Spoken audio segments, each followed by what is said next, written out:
Good morning class. I am Akasha Mariam, your science teacher. In previous video we have already discussed the introduction of chapter 12 which is air and water. I have already taught you the introduction of this chapter. Last video में हमने introduction पढ़ा था, क्या पढ़ा था, atmosphere के बारे में पढ़ा था, 5 लेयर्स के बारे में पढ़ा था. इसमें अब एक बार हम फिर से ब्रीफ एकदम से रिवाइज कर लेते हैं. उस जो हमने लास्ट वीडियो में पढ़ा था इंट्रोडक्शन उसको रिवाइज कर लेते हैं ब्रीफली. सबसे पहले हमने पढ़ा था what is atmosphere. The envelope of air that surrounds our earth is called atmosphere. वो एयर की एनवलप है ना, वो एयर की एनवलप जो हमारे अर्थ को चारों ओर से सराउंड करती है, हमारे अर्थ के चारों ओर होती है, वो क्या कहलाएगी, atmosphere. The envelope of air that surrounds the earth is called atmosphere. वो एयर की एनवलप जो अर्थ के चारों ओर होती है वो क्या कहलाएगी, हमारी atmosphere. Now there are 5 layers of atmosphere. Atmosphere की हमने पढ़ा था 5 लेयर होती है, which are troposphere, stratosphere, mesosphere, thermosphere and last one is exosphere. 5 layer होती है. There are 5 layers of atmosphere. First one is troposphere, second one is stratosphere, third one is mesosphere, fourth one is thermosphere and last one is exosphere. Now we will discuss further about troposphere. ठीक है. As we go high up above the earth, हम जब अर्थ पे ऊपर जाते हैं, है ना, ऊपर की ओर जाते हैं, हाई अप जाते हैं, the amount of air reduces. तो क्या होता है, एयर का जो अमाउंट होता है, एयर जो होती है वो घटने लगती है, कम होने लगती है. Sufficient air for breathing is present only up above 10 kilometer above the earth. सिर्फ ब्रीदिंग के लिए सफिशिएंट, बहुत कम अमाउंट में एयर प्रेजेंट होती है ब्रीदिंग के लिए जब हम 10 किलोमीटर अर्थ से ऊपर जाते हैं. This lower layer of the atmosphere is called the troposphere. ये जो लोअर लेयर है किसकी, एटमॉस्फेयर की, सबसे नीचे वाली लेयर होगी ना. मैंने आपको डायग्राम में बताया था, ये अर्थ था, यहाँ अर्थ था, तो पहले ट्रोपोस्फेयर आया था, फिर आया था स्ट्रेटोस्फेयर, मेसोस्फेयर. लोअर लेयर हुई है ना, ये लोअर लेयर हुई. तो this lower layer of atmosphere is called the troposphere. की लोअर लेयर क्या कहलाएगी, एटमॉस्फेयर की ट्रोपोस्फेयर कहलाएगी. ठीक है. इन द ट्रोपोस्फेयर में air gets very thin. Air जो होती है वो बहुत थिन हो जाती है. Higher up and up breathing is difficult. जब हम ऊपर जाते हैं तो एयर थिन हो जाती है, इसलिए ब्रीथिंग में डिफिकल्ट हो जाती है, ब्रीदिंग में दिक्कत आती है. दैट्स वाई, इसी वजह से जो क्लाइंबर्स है, the climbers to Mount Everest, जो माउंट एवरेस्ट चढ़ने वाले लोग हैं, जो चढ़ते हैं Mount Everest, take air in cylinders with them for breathing. वो क्या करते हैं, अपने साथ सिलेंडर्स लेके जाते हैं, सिलेंडर्स में एयर लेके जाते हैं जिससे वो ब्रीथ कर सकें. जब जो क्लाइंबर्स हैं माउंट एवरेस्ट में चढ़ते हैं, क्योंकि वो अबव जब जाएंगे, अर्थ के अबव जब जाएंगे, वो जब अबव जाएंगे तो क्या होता है, वहां एयर बहुत थिन हो जाती है ना. एयर थिन हो जाएगी तो फिर क्या होगा, वहां डिफिकल्टी आएगी ब्रीथ करने में, सांस लेने में दिक्कत आएगी. तो वो क्या करते हैं, इसलिए अपना सिलेंडर साथ में लेके जाते हैं. उस सिलेंडर में गैस होती है, एयर होती है, तो वो क्या करते हैं, उस एयर को ब्रीदिंग में यूज करते हैं. Okay. Now, jet aeroplanes usually fly in a layer of air called the stratosphere. जो जेट एरोप्लेन्स होते हैं वो यूजुअली फ्लाई करते हैं स्ट्रेटोस्फेयर में, है ना. This layer of the atmosphere extends from about 10 kilometre to 50 kilometre above the earth.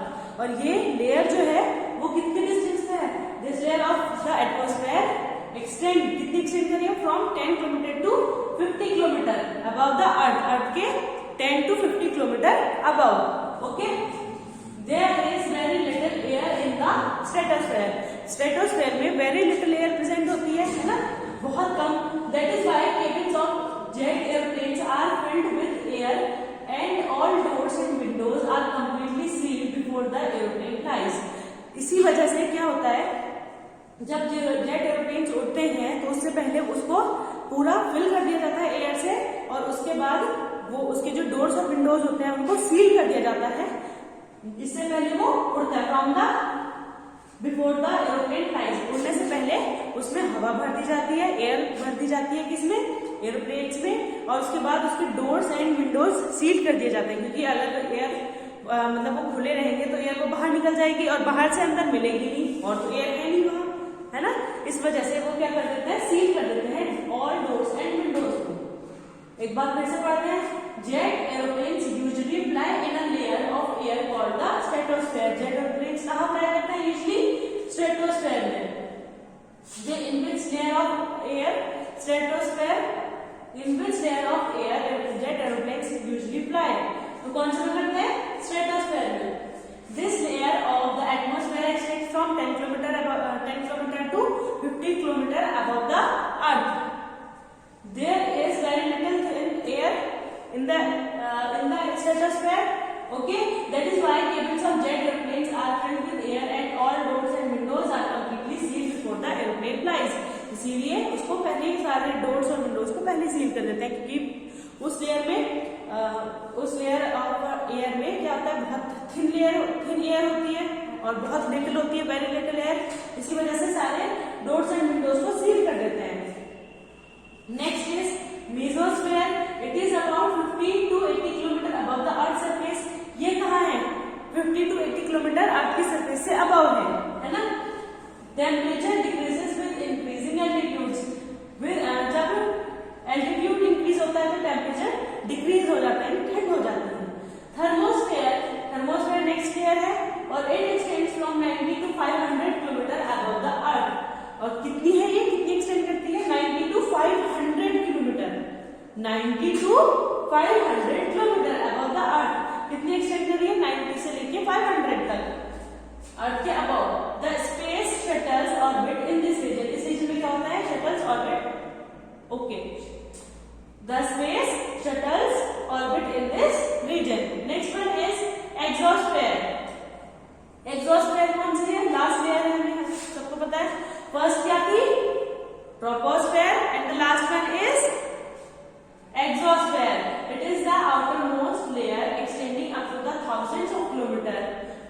ये outermost layer है ना, outermost होगी, लास्ट वन होगी, और ये कितनी एक्सटेंड करती है, thousands of kilometer, हजारों किलोमीटर एक्सटेंड करती है। It has very thin layer of air, और इसमें भी very thin, उसमें तो thin थी, इसमें very thin layer of air, इसमें एयर बहुत ज्यादा कम होती है, ठीक है, very thin। Okay, so in this picture you can clearly see, ये हमारा अर्थ है, अर्थ की सरफेस है। ट्रोपोस्फेयर 10 किलोमीटर, ओके, एकदम 10 किलोमीटर के रीजन में है।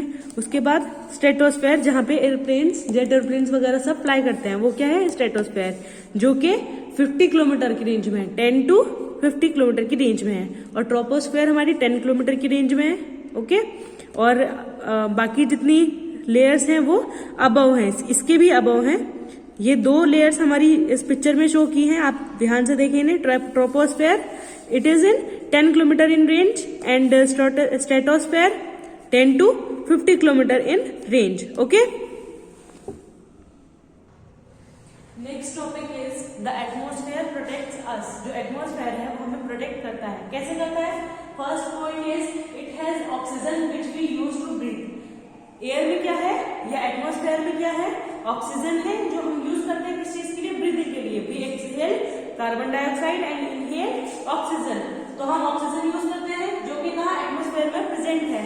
तो पहला टाइप तो ये हुआ, पहला वे तो ये हुआ, एटमॉस्फेयर में कैसे प्रोटेक्ट करता है, it has oxygen which we use to breathe. उसमें क्या है, ऑक्सीजन है जो हम ब्रीदिंग के दौरान यूज करते हैं। Next point is it has carbon dioxide और CO2 which helps you which plants use to get food। इस एटमॉस्फेयर में क्या है, कार्बन डाइऑक्साइड है, जो क्या करते हैं, प्लांट्स यूज करते हैं किस चीज के लिए, फूड बनाने के लिए, अपना भोजन बनाने के लिए। और जब प्लांट्स अपना भोजन बनाएंगे, फूड बनाएंगे, तभी तो हमें भी फूड मिलेगा। तो इवेंचुअली हमारे फूड के लिए भी हम एटमॉस्फेयर पे डिपेंड कर रहे हैं, है ना, क्योंकि प्लांट्स एटमॉस्फेयर पे डिपेंड कर रहे हैं, तो हम भी इवेंचुअली हम भी एटमॉस्फेयर पे फूड के लिए डिपेंड कर रहे हैं। Next point is the stratosphere contains a layer of gas called ozone. Stratosphere में एक लेयर होती है एयर की, जिसे क्या कहते हैं, गैस की एक लेयर होती है गैस की, जिसको हम कहते stratosphere contains a layer of a gas called ozone. एक गैस की लेयर होती है जिसको हम ओजोन कहते हैं स्ट्रेटोस्फेयर में। It prevents harmful rays of the sun from reaching the earth. ये क्या करती है ओजोन लेयर, ये प्रिवेंट करती है जितनी भी हार्मफुल रेज सन से आ रही हैं उनको अर्थ पे पहुंचने से प्रोटेक्ट करती है ना, अर्थ पे नहीं पहुंचने देती। कौन? Ozone. These rays are dangerous and can cause eye problems and cancer of the skin। ये जो हार्मफुल रेज सन से आ रही हैं ये क्या कर सकती है? आई प्रॉब्लम्स कर सकती हैं, आंखों की परेशानी, और cancer of the skin, skin cancer cause कर सकती है ना, इनकी वजह से स्किन कैंसर हो सकता है। तो एक बार दोबारा रिवाइज करते हैं।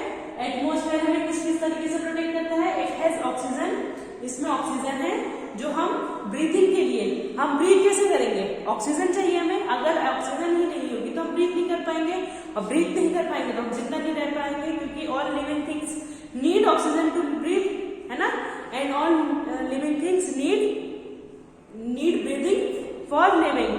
जिंदा रहने के लिए ब्रीदिंग की जरूरत है, और ब्रीदिंग के लिए ऑक्सीजन की जरूरत है, जो कि हमें कहां से मिल रही है? एटमॉस्फेयर से।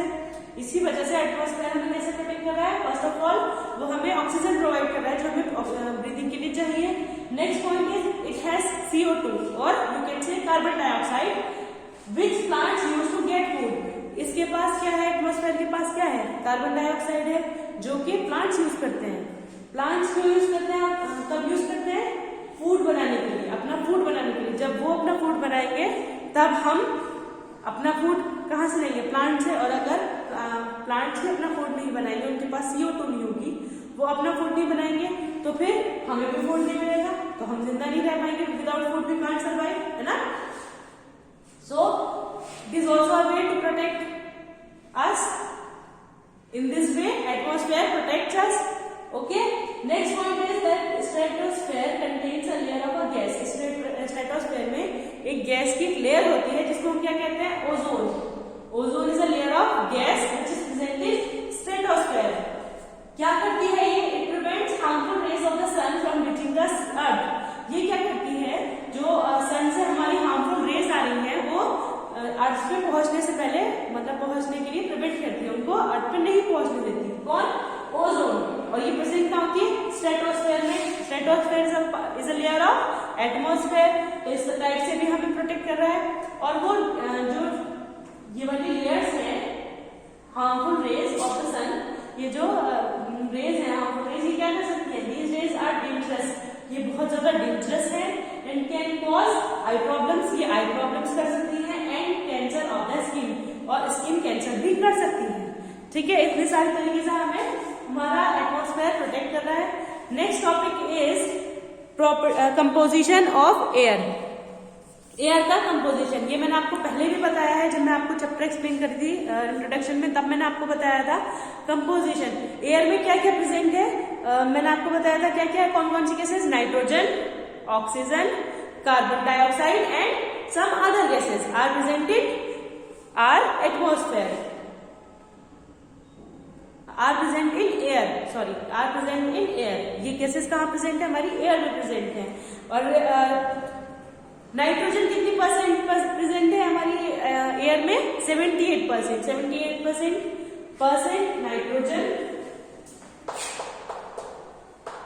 नाइट्रोजन कितनी है? 78%। ओके, उसके बाद ऑक्सीजन कितनी प्रेजेंट है एयर में? 21%। 21% ऑक्सीजन and 78% नाइट्रोजन। और भी बहुत सारी गैसेस है, जैसे आर्गन हुई, है ना, और भी बहुत सारी गैसेस है। वो वन अदर गैसेस कितनी है?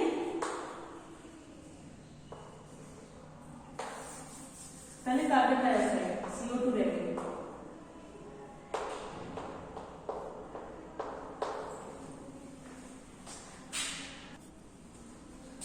CO2,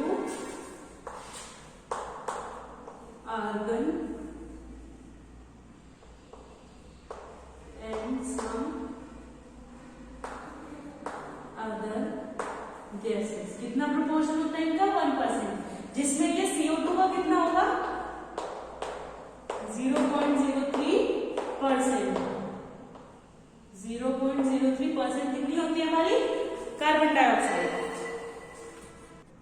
इसके अलावा मैंने बताया था आपको इतनी तो हमारी गैसेस प्रेजेंट होती है एयर में। इसके अलावा क्या क्या बिसाइड्स दीज गैसेस क्या क्या प्रेजेंट होता है? वाटर वेपर, है ना, और क्या प्रेजेंट होता है? Dust, smoke and germs. Air में क्या क्या कंटेन करता है air? Water vapour, smoke, dust and germs. और एक पॉइंट और है, लिख दूं? The amount of the water vapor in the air is called humidity. Humidity क्या होती है? क्या होती है humidity? The amount of water vapor in the air. जो एयर में जितनी अमाउंट ऑफ वाटर वेपर होती है उसको क्या कहते हैं हम? ह्यूमिडिटी कहते हैं। The amount of the water vapour in the air. Air में जितनी अमाउंट में वाटर वेपर होती है उसको हम ह्यूमिडिटी कहते हैं। So in this video we discussed atmosphere, how atmosphere protects us, the layer of the atmosphere and humidity. In next video we will discuss further about properties of air and water. Okay, so यहाँ तक आप videos देखिए, अच्छे से अपना सारा जितना भी मैंने आपको करा दिया है वर्क वो अपनी नोटबुक में कीजिए। Thank you.